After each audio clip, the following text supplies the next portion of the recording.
kabar baik untuk para klub yang menginginkan jasa si Victor Osimhen ya. Ronaldo bahkan sampai dibuang ke Liga Arab. McAllister mencetak gol dari jarak jauh luar biasa, dan Joao Felix melakukan selebrasi.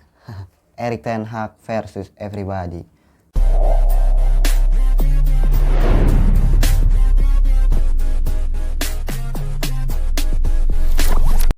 Oke, selamat datang lagi, selamat datang kembali di STB episode 4. Ya, ayo dong di like dan subscribe biar lebih semangat lagi untuk membuat konten-kontennya ya.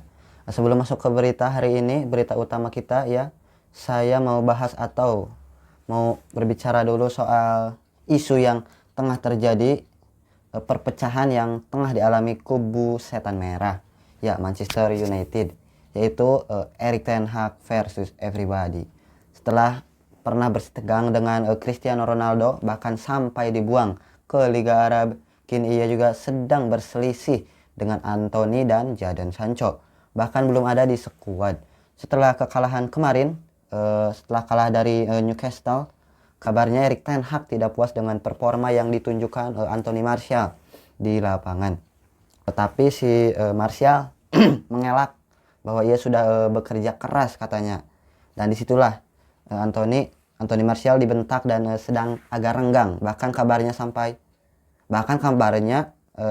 dengan pemain andalan mereka yaitu Varane dan Casemiro juga sedang agak buruk hubungannya, bahkan katanya juga akan dikeluarkan mereka berdua. Kritikan memang tengah menerjang kubu Manchester United, terutama untuk pelatih mereka Erik ten Hag. Para legenda juga mulai menunjukkan ketidaksukaannya kepada sang pelatih. Gary Neville juga, bahkan Roy Keane juga menunjukkan. Oke lah, masuk ke berita Liga Indonesia. Bayangkara FC dan Persikabo yang berkesudahan dengan skor 2-2. Junior Brandao mampu tampil ganas di laga debutnya dengan 2 golnya. Persikabo juga setelah dilatih coach baru ya, Aji Santoso, permainannya lebih teratur ya, terutama dari sisi bertahannya dengan bermain dengan formasi 3-4-3 kalau gak salah. Sedangkan Bayangkara FC, Raja Nenggolan belum bermain ya, mungkin masih mengurus beberapa persyaratan yang harus dipenuhi ya. Tapi laga debutnya mungkin akan bermain saat melawan PSM Makassar di pertandingan selanjutnya. Pertandingan lainnya Persija bermain di Stadion GBK ya, melawan Persik Kediri. Lagi-lagi kreativitas menurutku masih jadi masalah bagi kubu Persija, serta ujung tombak yang kurang tajam. Sedangkan dari Persik Kediri, mereka sangat kuat saat melakukan transisi. Para pemain mereka sangat cepat ya. Carlos Portes PSIS Semarang menang saat menjamu tim Sleman ya, PSS Sleman, lewat gol penalti. Sekarang Semarang bermain seperti Atletico Madrid ya, bermain bertahan yang rapi, kompak, dan melakukan transisi yang cepat dengan Gali Freitas dan Carlos Portes itu sendiri ya, yang menjadi pemain utamanya atau aktor utamanya lah. Piala FA juga sudah ditentukan lawan-lawannya untuk putaran ketiga. Ada Tottenham yang akan menghadapi Burnley, terus City menghadapi Huddersfield, MU lawan Wigan Athletic, dan Chelsea yang akan melawan Preston. Dari Liga Spanyol, Barcelona menang 1-0 lewat gol Joao Felix, dan Joao Felix melakukan selebrasi. Memang itu merupakan keputusan yang salah setelah Joao Felix memilih Atletico Madrid waktu itu ya. Harusnya dia memilih Barcelona atau Real Madrid gitu, yang bermain lebih menyerang biar potensi si Joao Felix itu keluar ya. Sekarang dia bermain untuk Barcelona dan mampu mencetak gol ke gawang mantan Atletico Madrid. Seperti biasa ya, Barcelona juga menurunkan skuad utamanya, sedangkan Atletico juga menurunkan skuad utamanya, tapi permainan bertahan Diego Simeone gagal mengalahkan tiki-takanya si Xavi Hernandez.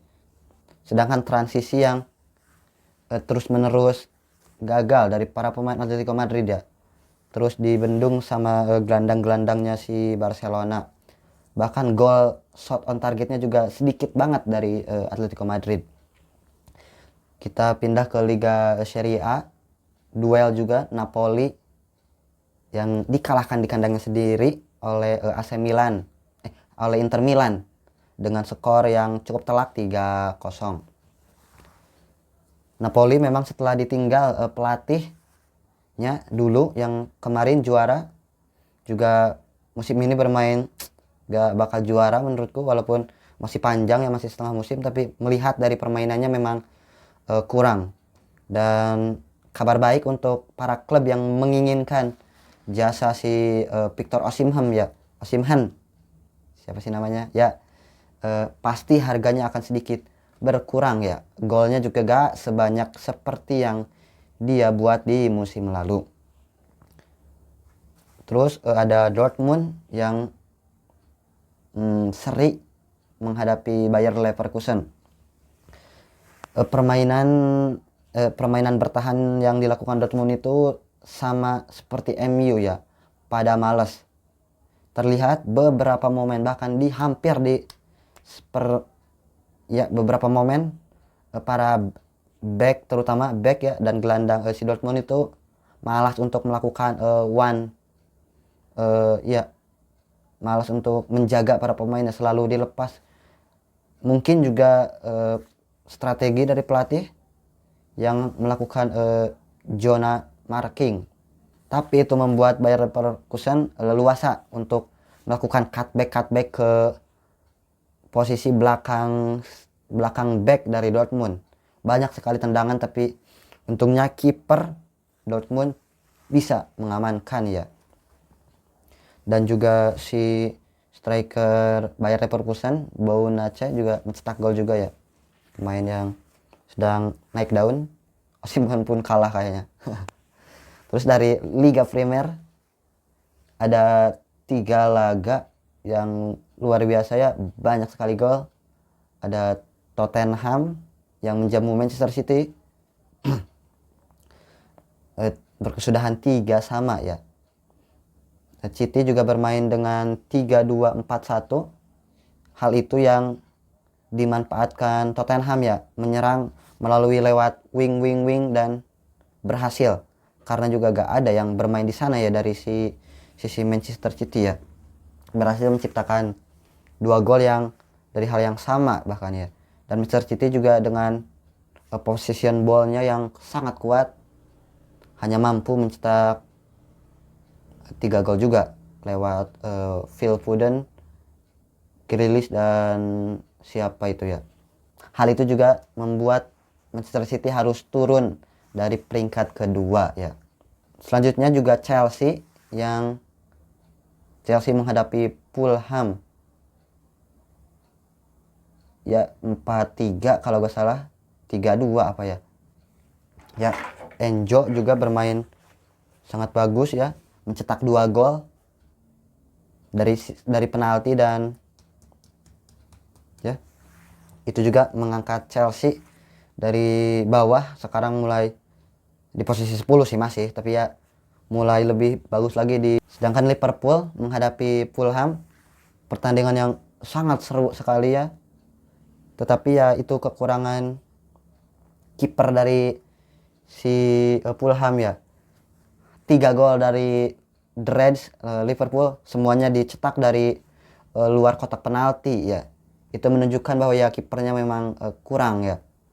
Dan memang itu mungkin sisi permainan dari si Liverpool itu sendiri, karena memang tak punya striker yang bisa berduel di kotak penalti, dan mereka terus melakukan shooting dari luar dan ya cutback kepada para gelandangnya. McAllister mencetak gol dari jarak jauh luar biasa, dan Arnold juga 2 gol dari Arnold, 1 tendangan bebas dan 1 tendangan volley ya. Fulham juga mengejutkan dengan lewat bola-bola silangnya, mampu menciptakan 2 gol. Luar biasa ya, pertandingan cukup seru. Jurgen Klopp juga membawa kembali si Liverpool ini ke papan atas, tepatnya di peringkat kedua. Oke, segitu aja. See you.